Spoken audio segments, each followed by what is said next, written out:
Ghost of Goodnight Lane, a horror movie starring Billy Zane. Now when I first saw it, I thought it was going to be just another ghost story, kind of with forgettable B-level characters. And it kind of is to a certain degree, but it's actually quite a fun movie as well. Now the interesting premise about this film is it actually takes place around a kind of film crew. They're actually filming a movie, so it's kind of taking place in a sort of movie studio, I guess. And there's kind of lots of, I guess, nods and winks to the kind of the filmmaking process, like things like product placement and stuff like that, which is kind of fun as well. And that's the main thing about this film. It has an odd tone because it's not really a comedy, but it almost plays like it is, if that makes sense. So to give you an idea about a little bit more about the plot, essentially we're introduced to a bunch of characters, Billy Zane being the director, and we've got some kind of behind the scenes sort of guys, and they're basically shooting some kind of low budget film. And they're shooting in this location, which used to be the house of this sort of old woman that we kind of introduced to. And we find that this house has got a bit of a checkered past, and there is a kind of an evil presence there that kind of makes itself more known throughout the film, basically because after this film was shooting, they kind of wanted to basically just demolish this house and kind of make it into a parking lot or something.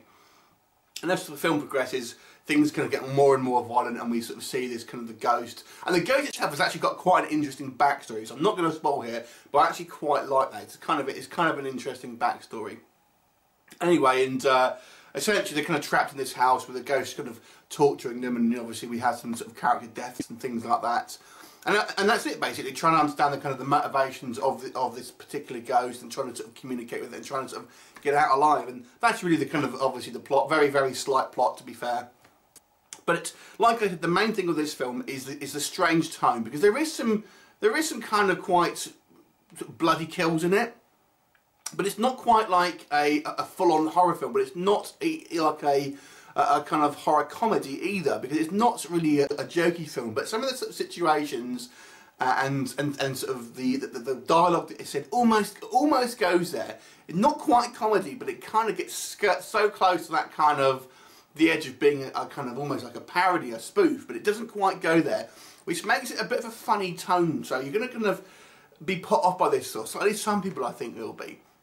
I actually found it quite a fun movie. I thought all the characters were quite interesting. I mean, let's take Billy Zane's character, who's a director, and it'd be quite easy for him to kind of come across as kind of some unlikable douche who's kind of the head of this kind of particular film. That's kind of what we sometimes see in these sort of films. But he's actually more of a kind of, you know, he's not a particularly bad guy, but he's not a great guy either. He's kind of a bit of a moral grey area, which I kind of quite like. And he's having fun in this sort of film, and I actually quite like his kind of line delivery in this. I actually thought he was quite good. I'm not a huge Billy Zane fan, to be quite honest.